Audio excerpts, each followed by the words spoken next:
another California Guy video with your boy California Guy. What's up, everybody, and welcome to this quick video on black empowerment and gentrify.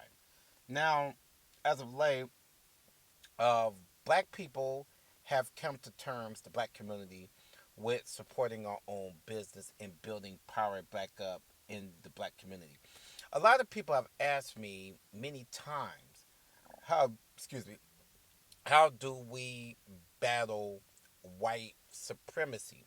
And the way to battle white supremacy is black empowerment in economics. That's the way to battle white supremacy. Black people have made the mistakes over the last 50 to 60 years by being subservient to white supremacy. White supremacy controls African American people, their destinies, their jobs, and their livelihood. And a lot of black people need to break the chains off. We need to remove these chains. One thing I noticed about the slave period, back in the slave days, is black people kept fighting to get away from slavery. We fought. When we was on the boats, we kept fighting. When slavery ended, we fought some more to build our own communities and our own economic powers. That's why the Ku Klux Klan was birthed. The Ku Klux Klan was birthed off of black empowerment.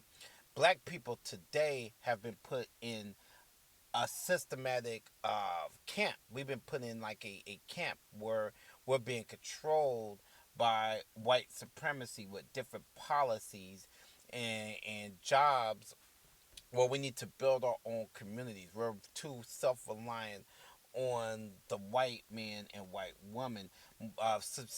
Things such as feminism, things such as jobs.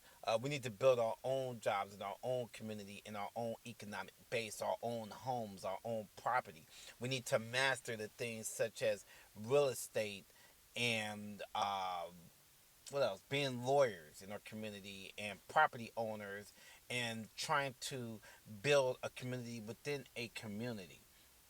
And so far, we have lost that due to white supremacy controlling the African American mind. You have a lot of these coons and a lot of these white supremacy supporters who would tell us that we need to pull the bootstraps up and, it's no excuse. Well, it's no excuse for us to be slaves to the system. That's the whole thing that people don't understand. It's no excuse that we're slaves to white supremacy. And I believe that African American people, we are slaves in this country.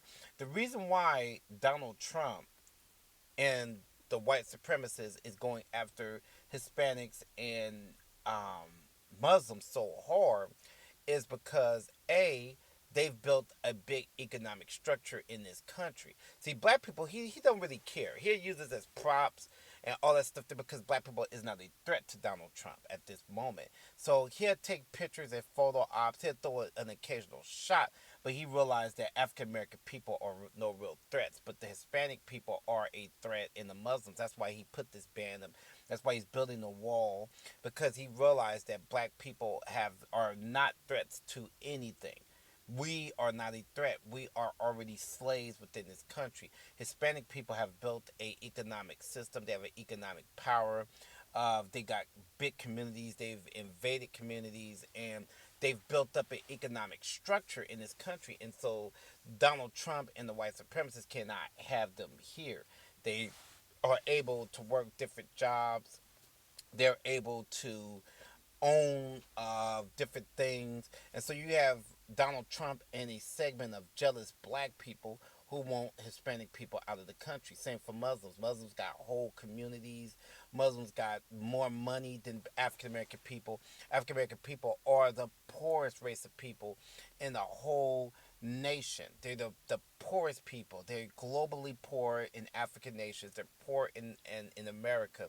And black people do not own anything. And when black people, only thing that black people own is their tennis shoes and jackets and maybe a new car. But black people really don't own nothing. So that's why Donald Trump and the white supremacists do not care about, they don't want black people angry with them. They don't want to be called a racist. But it comes down to the point where they're not going to target black people because black people are not no longer threats to white supremacy no more. They got black people where they want them. So it's Hispanic people that they need gone, and the Muslim people because they're a threat to white sovereignty in the United States. That's why that's the whole purpose of these targeting of these different racial groups now because they have built communities and white people want these groups to be subservient to them and they're not. Black people are going to be subservient to white people because black people own absolutely nothing in this country. They own nothing. Black people are slaves in the system, whereas Hispanic people and Jewish people and Muslim people are not slaves to their system. They build their own money up, their own communities up, and they could care less about what white people have to say about them. Whereas African American individuals, they are very subservient. They own absolutely again zero. They work for corporations. Black people buy from these corporations that treat them shitty, and black people continuously get treated a certain way and then smile about it later, and you get called, and people like myself get called out because I call out white supremacy. They say, well, that's fake when these same people are subservient to white supremacy. Hispanic people are not subservient to white supremacy and Muslim people. In fact, they're not scared of white supremacy. That's why Donald Trump needs to go after them because they have their own country and they have their own people that built up their communities. And I give a shout out to Hispanic people for doing that. Black people is unable to do just that. We're now trying to catch up and we're trying to pursue black empowerment, which is good, but we need to continue on so that we come get back to our old roots of black group economics and black empowerment, black businesses, black banks, black education again, and black colleges, because all those things is needed for the black community so that we won't continue being the laughing stocks of the United States. So, like and share this video, people. Peace out.